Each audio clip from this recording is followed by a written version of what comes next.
சரி, அந்த பாட்டு யாரு பாடுறீங்க? ஐயோ அத்தை நீங்க பாக்கணுமே. விஷயம் தெரியாதவன் கப்புன்னு பார்த்தானா கையில சாவி தூக்கி கொடுத்துருவான். வணக்கம் மக்களே, இன்னைக்கு ஒரு மாதிரி மஜாவான வீடியோவா இருக்க போகுது.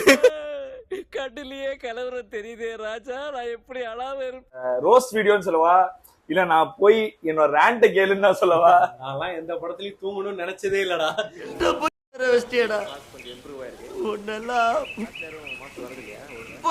ஓகே மக்களே, நீங்க நம்ம பார்க்க போறது இந்தியன் 2 ரோஸ்ட். ஏய், இந்தியன் 2 0 டாலரன்ஸ். அப்படி பண்ணாதீங்க சார், தயவு செஞ்சு அப்படி பண்ணாதீங்க சார். வேணா சார், இப்படி பண்ணாதீங்க சார். இவரு என்ன யாரா அவன் புதுசா இருக்கான் புறம்போக்கு? அவங்க அண்ணன்.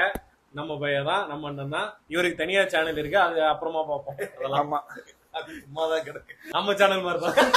சரி, இந்தியன் 2 கைட்லைன்ஸ் படி முதல் 30 செகண்ட் கெட்ட. அப்படிங்களா? ரொம்ப ரொம்ப சாரி சார். அப்படித்தான்டா பேசுவேன், அப்படித்தான் பேசுவேன். எக்ஸ்பெக்டேஷன் வந்து போவோம் ஃபர்ஸ்ட். இவரு தான் ரொம்ப எக்ஸ்பெக்ட் பண்ணாரு. இத்தனைக்கும் நண்பர் வெயிட் பண்ணுங்க, நேத்து ஒரு முக்கியமான சம்பவம் பண்ணதே இவன் தான். பிவிஆர்ல டிக்கெட் இல்ல. சரி, பக்கத்துலயே 3 தியேட்டர் இருக்கு. இன்னும் இது எதுவுமே வேணாம், அனிருத் மியூசிக் 11.1 அட்மாஸ் டால்பி அட்மாஸ்ல தான் பாப்பேன்னு வில்லியனூர்ல இருக்க அசோக் தியேட்டருக்கு கூட்டு போனான். நல்லா இருக்க மாட்டானா? நீ டிக்டாக் பண்றோம். நல்லா இருக்க மாட்டானா தம்பி? நல்லாவே இருக்க மாட்டேன். போறம்போக்கு பண்ணாட. ஐ டிசர்வ்ட் இட். Deserved it. ஊர்ல இருந்து எல்லாரும் எக்ஸ்பெக்ட் பண்ணவா, நானே எக்ஸ்பெக்ட் பண்ணேன். பாரா சாங் ஃபர்ஸ்ட் விட்டோடனே, பாரா உண்மையாவே வேற லெவலான சாங். ஜெயிலர் மாதிரி ஒரு ரீ ரெக்கார்டிங் இருக்கும் அப்படின்னு நான் நினைச்சு எக்ஸ்பெக்ட் பண்ணது ஒண்ணு. ஓப்பனா சொல்ல போனா எனக்கு வந்து டைரக்டர் சங்கர் அவர் மேல எனக்கு சுத்தமா நம்பிக்கை இல்லை. இப்போ வந்து சுஜாதா இல்லாம போனாங்களோ அப்படின்னு சுத்தமா நம்பிக்கையே இல்லை.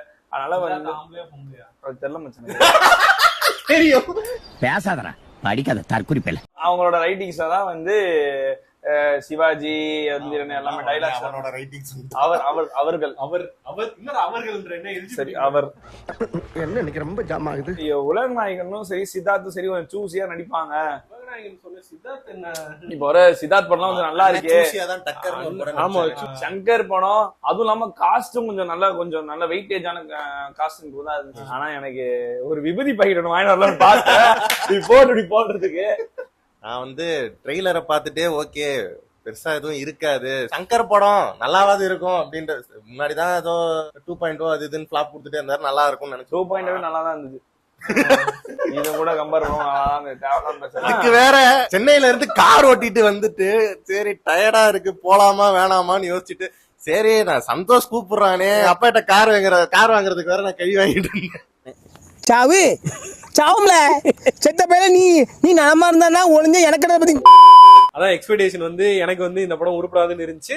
ஆனா நான் நினைச்சதை விட உருப்படாம போச்சு இந்த படம். இப்ப அப்படியே இது வந்து ஒரு ஸ்பாய்லர் ரோஸ்ட். அதனால எவெல்லாம் படம் பார்க்கலையோ பாரு, ஒன்னும் பிரயோஜனம் இல்ல. பாசிட்டிவ் வருவோம் வரிசையா. தாக்குறதுக்கு முன்னாடி 1-2 பாசிட்டிவ் இருக்கும்ல, தேடி எடுத்து ஏதாவது சொல்றா. டெக்னிக்கலா பாசிட்டிவா இருந்துச்சு. சினிமாட்டோகிராஃபியா இருக்கட்டும், விவேகம் கொஞ்சம் சிஜி பண்ணியிருந்தாங்கல்ல, இது ஏஐ வச்சு பண்ணியிருந்தாங்கல்ல, கொஞ்சம் ஓரளவுக்கு ஓகே மேட்ச் ஆயிருந்தது. ஆமா, நல்லாவே பண்ணிருந்தாங்க. பாசிட்டிவ் வேற என்னத்த சொல்றது? இல்ல அது எனக்கு ட்ரெய்லர்ல சித்தார்த்த பார்த்தோன்னே இந்த படம் மேல எனக்கு நம்பிக்கை போயிடுச்சு. அவர் கமல் மேல ரொம்ப பக்தி கொண்ட ஆளா, அது ஸ்கிரீன்லயும் தெரிஞ்சுதா, நசன்னு இருந்துச்சு எனக்கு ஒரு மாதிரி. சரி, பாசிட்டிவ் வேற ஏதாவது இருக்கா? வேற எதுவுமே இல்ல, நெகட்டிவ் வாங்க. சரி, ஓகே, பாசிட்டிவ் முடிஞ்சுச்சு. இதுக்கப்புறம் நெகட்டிவ்னு பார்த்தா படமே நெகட்டிவ். சரி, வீடியோ கட் இல்ல நான் எக்ஸ்பெக்ட் பண்ணி போய் நெகட்டிவா ஃபீல் பண்ணது மியூசிக். நான் அந்த பாரா கேட்டோன்னே சிரித்து விட்டு சில்லறையெல்லாம் தூக்கி எரிஞ்சு, அது மாதிரி தாத்தா வர்றாரும் நல்லா இருக்கும் கேட்கறதுக்கு. கடைசியில தலைவன் ஒண்ணுமே மியூசிக் போடல, அது அப்படின்னு ஒரு மாதிரி போட்டாரு பாருங்க, அது அவர் வாய்ஸ்ல. ஐயோ, ஒரு தடவை பார்த்த நமக்கே அப்படின்னா ரீரெக்கார்டிங் அப்ப அணியன் நான் எத்தனை தடவை இந்த படத்தை பார்த்திருப்பாரு. பார்க்கும்போது என்னடா படம், ரிஜெக்டான மியூசிக் எடுத்து போடு. இன்டர்வல்லே நாங்க போயிருப்போம், காரு ஒழுங்கா விடல, மாட்டிக்கிச்சு காரு. நிறைய கமெண்ட் வந்து அனிருத் நல்லா மியூசிக் போடல அப்படின்னு சொன்னாங்க. அனிருத் நல்லா மியூசிக் போடலன்னு கிடையாது. லியோ, பீஸ்ட் தொடர்ந்து படமே ஃபிளாப்பா இருந்தாலும் ஜெயிலரா இருக்கணுமே ஆவரேஜான படம் தான் அந்த படம். அந்த படத்துல ஒண்ணுமே இல்ல. அந்த படம் ஃபுல்லா என்னன்னா ரீல்ஸ் எடுத்த மாதிரி ரஜினிய நிக்கிறது நடக்கிறது, படத்தை தூக்கி வச்சதே அனிருத் மியூசிக் தான். அதே மாதிரி வந்து இதுல போட்டிருக்கணும், ஆனா அதுல போடுற அளவுக்கு ஒண்ணுமே இல்லை. இந்தியன் 2ல குப்பையில போட்டா பூனதுன்னு செத்துரும். டே புலிதோண்டி புதைங்கடா. இவரு மியூசிக் போடாத கூட எனக்கு பிரச்சனை இல்லைங்க. பழைய இந்தியன் 1 மியூசிக் இருக்கு, அதை எடுத்து லைட்டா பட்டிட்டீங்க பாக்குறேன், இன்னும் டென்ஷன் ஆகுனாரா?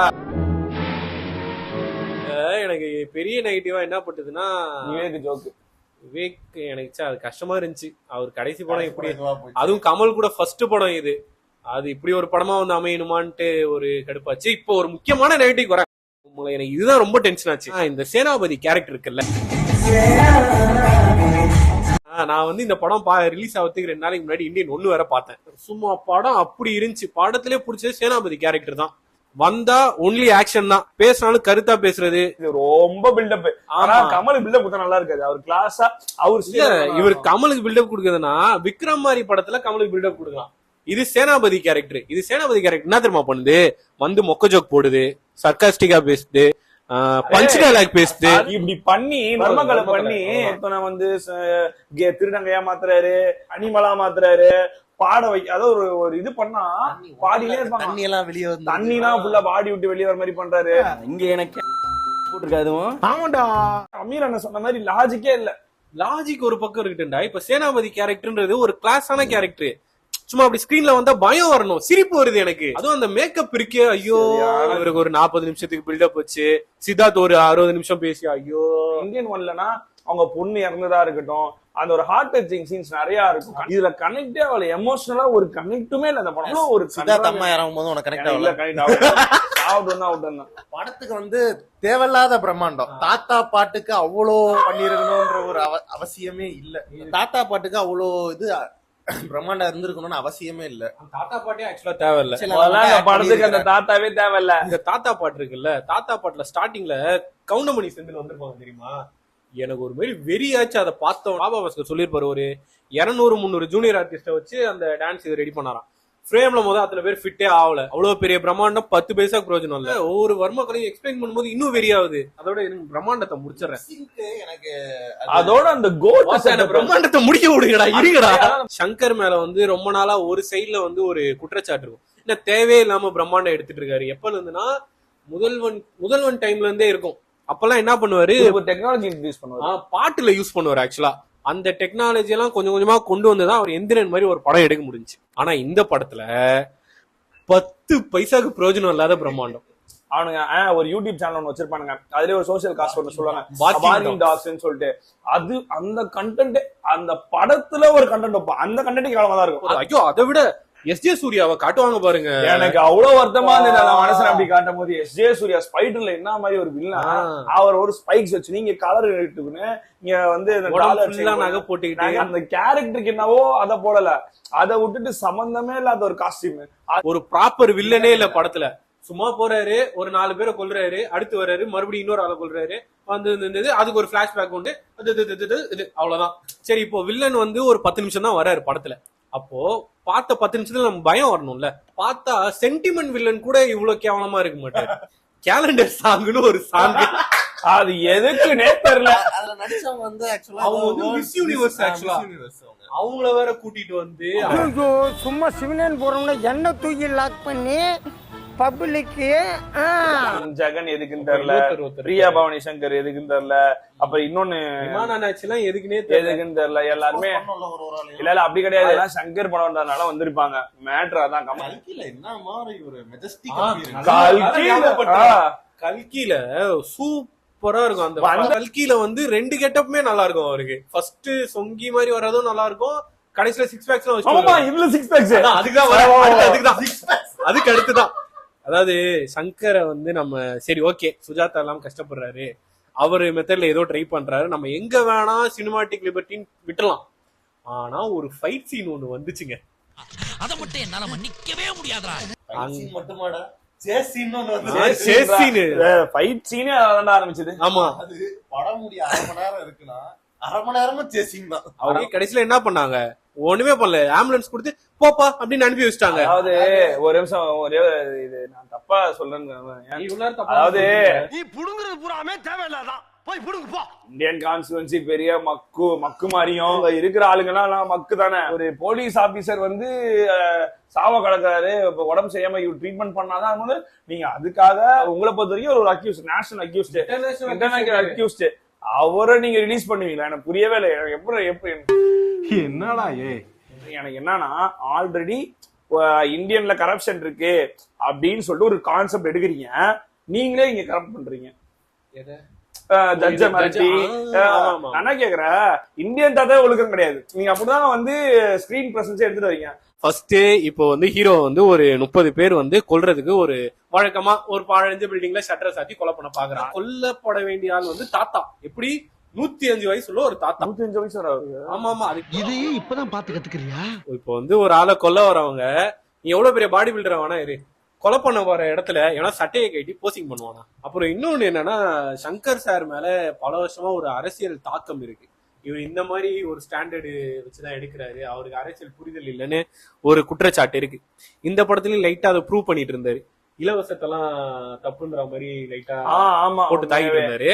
அது லைட்டா அது இன்னும் காண்டாச்சு. இல்லாதவனுக்கு தான் தெரியும். 100 கோடி போட்டு செட்டு போட்டு படம் எடுக்கிற உங்களுக்கு இலவசத்தோட அருமை என்ன அப்படின்றது தெரியும். டேபிள் ஃபேன் கிரைண்டரோட அருமை என்னன்னு உங்களுக்கு புரியாது. ஓப்பனா இழிவு பண்ணாரு. அப்ப எப்படின்னா எல்லா படத்துலயுமே இப்ப அந்த அங்கவை சங்கவையா இருக்கட்டும், கருப்பா இருக்கவங்க இப்படிதான். அது ஒண்ணு. தாத்தாக்கு ஒருத்தன் கமெண்ட் போடுவான்ல, அவெஞ்சர் மணி நீங்க என்ன கொடுக்க போறீங்கன்னு. அவனை பாத்தீங்கன்னா லைட்டா அந்த பாஷை கீசெல்லாம் ஒரு மாதிரி லைட்டா வேற மாதிரி இருக்கும். ஆமா. ஐ படத்துல பாத்தீங்கன்னா வந்து ஒரு பாடி பில்டர் இருப்பான். பாடி பில்டர் வந்து அந்த என்னது பட்டினப்பாக்க ரவி அந்த குறிப்பிட்ட ஏரியா அந்த குறிப்பிட்ட இதை வந்து அட்டாக் பண்ணி அந்த கார்பரேட்ஷிப் எடுத்துட்டு வர, அதாவது பணக்காரங்களை வந்து நல்லா காமிச்சிட்டு கொஞ்சம் மேட்டுக்குடித்தனம் அந்த படத்துல வந்து இலவசங்களை வந்து அவர்தான் பேசுவாரு. நான் என்ன கேக்குறேன்னா, விஜிலன்ஸ் ஆபீசர் புள்ள உனக்கு எப்படி தெரியும்?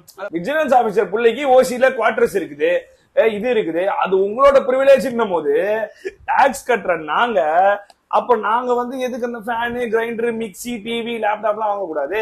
கமல் படத்துல இந்த ஒரு இது இல்ல கமல் படத்துல எல்லாம் வரும். ரீசெண்டா கூட சொன்னாரு, சனாதனம் எல்லாம் புழக்கத்துல இல்ல, அதை பத்தி எதுக்கு பேசணும்ன்றதெல்லாம். அதனால அவருக்கும் ரொம்ப பிடிக்கும். இன்னொன்னு வந்து இதுல நிறைய பேர் சொல்லிட்டு இருந்தது என்னன்னா, 7 வருஷத்துக்கு முன்னாடி ஆரம்பிச்ச படம். இந்த 7 வருஷத்திலேயே மோடி 2 வாட்டி ஆட்சிக்கு வந்துட்டாரா? 2 வாட்டி ஆட்சிக்கு வந்துட்டாரு. தமிழ்நாட்டுல 2 ஆட்சியோ 3 ஆட்சியோ மாறிடுச்சு. ஒரு ஆட்சியோ என்னமோ மாறிடுச்சு. எத்தனையோ சம்பவம் நடந்துச்சு இந்தியால. அதெல்லாம் எடுத்து கொஞ்சம் அது இன்புட்டா போட்டு ஜவானே எடுத்துக்கங்களேன். இந்த இத்தனை வருஷம் நடந்த ஈவெண்ட்ஸ் வச்சுதான் ஒரு பிளாஷ்பேக் அது இதுன்னு எழுதிருப்பாரு. அந்த மாதிரி ஒரு பிரைமரியா எடுத்து பண்ணாரு. எப்பயே எழுதுனதா அந்த கதை? எப்பயே எழுதுனதா இருக்கும்டா, சேஞ்சஸ் பண்ணிக்கலாம்ன்ற. எழுதிட்டேனே, திருப்பி அதுல உட்கார முடியாது. இப்போதைக்கு நம்ம சங்கர் சார் இயக்கத்தில் பிறவி கலைஞர் நடித்த இந்தியன் 2ஓட ரோஸ்ட். அத சொல்லாதீங்க. பிறவி கலைஞர் விடுங்க, ராக் ஸ்டார் அனிருத் மியூசிக் போட்ட படத்துல அந்த கடைசி அந்த போஸ்ட் கிரெடிட் சீன் தான் ஓரளவுக்கு பேசவே இல்லடா. ஆமா, அது போஸ்ட் கிரெடிட்னு சொல்லாதீங்க. Indian 3 trailer. இந்தியன் 3 ட்ரெய்லர் கடைசியா அந்த சேனாபதியோட அப்பாவா அது ரிவீல் பண்ணும்போது சீனா அப்பதான் அந்த பாரா பாட்டு அப்பதான் அந்த டெக்னிக்கலா எவ்வளவு ஸ்ட்ராங்கா இருந்தாங்கன்றத காட்டணும். அப்ப அந்த கமலோட ஒரு ஃபேஸா காமிப்பாங்க பாரு, சூப்பரா இருக்கு. உண்மையா இப்போதைக்கு இந்த படத்தோட ரோஸ்ட் கூட கிடையாது, இது எங்களோட ரேண்ட். உண்மையாவே சரி, அடுத்து நல்ல வீடியோவோட நாங்க உங்களை நல்ல மனநிலைமையோட நாங்க வந்து சப்ஸ்கிரைப் பண்ணிட்டு பெல் ஐகானை பிரஸ் பண்ணிட்டு தேங்க்ஸ் பட்டன் சைடு அப்படி இருக்கும். அது தள்ளிவிட்டு பாத்தீங்கன்னா கார்த்திக் ப்ரோ. யாரு? கார்த்திக் ப்ரோ. Thanks bro. நன்றி, வணக்கம்.